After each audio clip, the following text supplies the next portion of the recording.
I should have known better.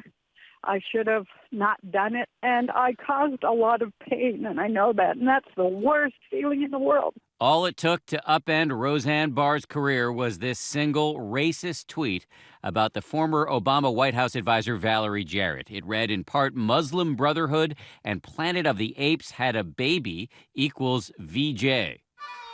Within hours, her hit ABC show Roseanne was canceled, and she found herself at the center of a major uproar. I horribly regret it. Are you kidding? I've lost everything. And I said to God, I am willing to accept whatever consequences this brings because I know I've done wrong. In her first interview since sending that controversial tweet, Roseanne Barr speaks openly with her friend, the Rabbi Shmuley Boteach. You understand why this caused a lot of pain? Yes, I do. You know, it just makes me sick that I did it. And that it was taken that way. Does any part of you think this is the beginning of some sort of PR campaign to come back? I can assure you that from my perspective, my interactions with her, it has not been that at all. This latest twist in the long public career of Roseanne Barr is a parable about the deep divides facing America, and it raises questions about whether a celebrity like Barr can ever make a comeback after a scandal such as this. It's going to take a lot for Roseanne to come back, but it does seem like at some point she does have the ability perhaps to make amends and come back, but just not immediately. Back in March, Roseanne had returned to ABC after 21 years.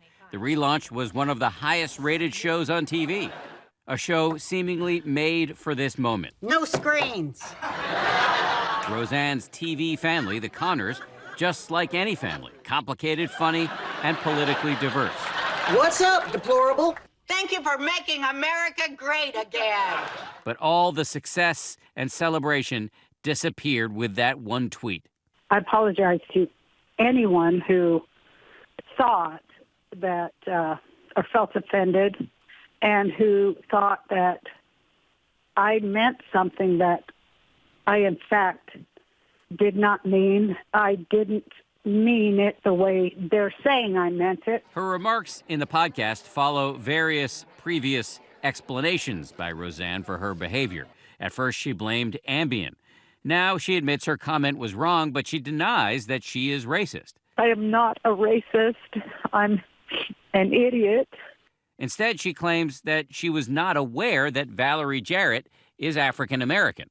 I did not know she was a black woman. When ABC called me and said, what is the reason for your egregious racism? I said, oh, my God, it is a form of racism.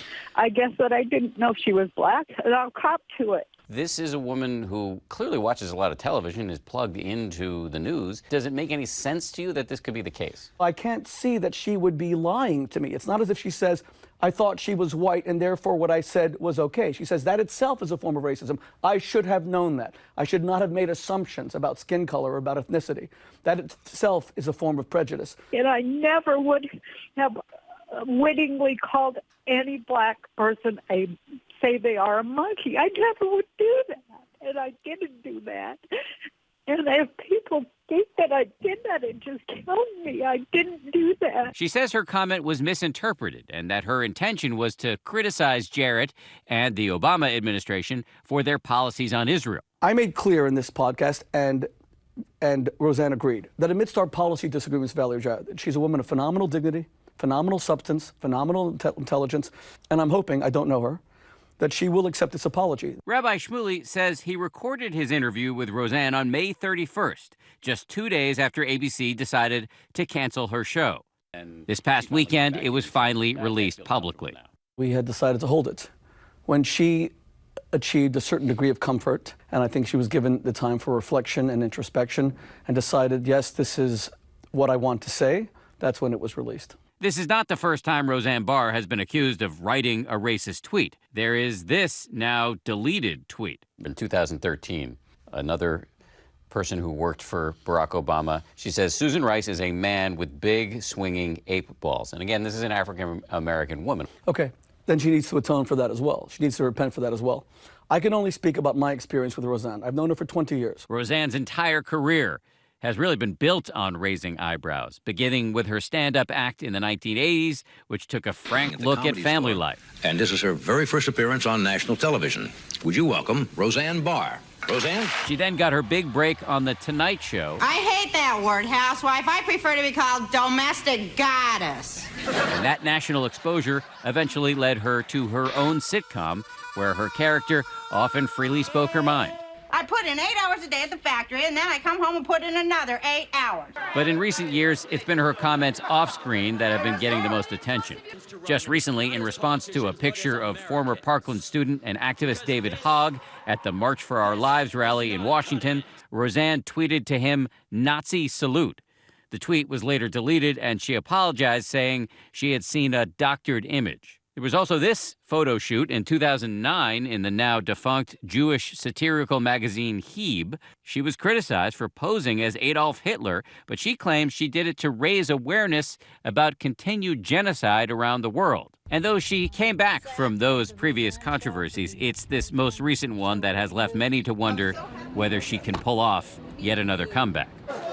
Roseanne is embroiled in the same kind of controversy in which other celebrities have found themselves after racist incidents, like Michael Richards of Seinfeld fame, seen here screaming at a fan in this TMZ clip. Michael Richards dropped the N-word in a comedy club when he got in a fight with somebody, and it was recorded, and his career was pretty much over the next day. Shut up! 50 years ago you had you upside down with a fork up your... Richards later apologized. Celebrity chef Paula Deen was fired from the Food Network after she admitted to using the N-word and making racist statements during a legal deposition. I want to apologize to everybody. Deen tearfully apologized, but her career has never really recovered. Actor and director Mel Gibson went on an anti-Semitic tirade to a Jewish police officer during a traffic stop, cursing about Jewish people and saying Jews are responsible for all the wars in the world. Mel Gibson does have a career, but most of his career is stuff he creates himself. Mel Gibson's very lucky that he has hundreds of millions of dollars in the bank so he can fund his own projects. Unlike Gibson, Roseanne had a boss, ABC. Now the show bearing her name is moving on without her, rebooted next season as The Conners. I think Roseanne should get some credit for allowing the spin-off show to go on and not keeping a financial stake in it when she created the original show. If this becomes another legacy hit, then who knows down the road if perhaps there is a forgiveness tour. Suddenly Roseanne Barr comes back in a year or two. It's going to take a lot more than one interview with Rabbi Shmuley to turn her image around. It's one thing to come back, it's another thing to be whole, and it's hard to see her becoming whole again. Hi everyone, George Stephanopoulos here. Thanks for checking out the ABC News YouTube channel. If you'd like to get more videos, show highlights, and watch live event coverage, click on the right over here to subscribe to our channel, and don't forget to download the ABC News app for breaking news alerts. Thanks for watching.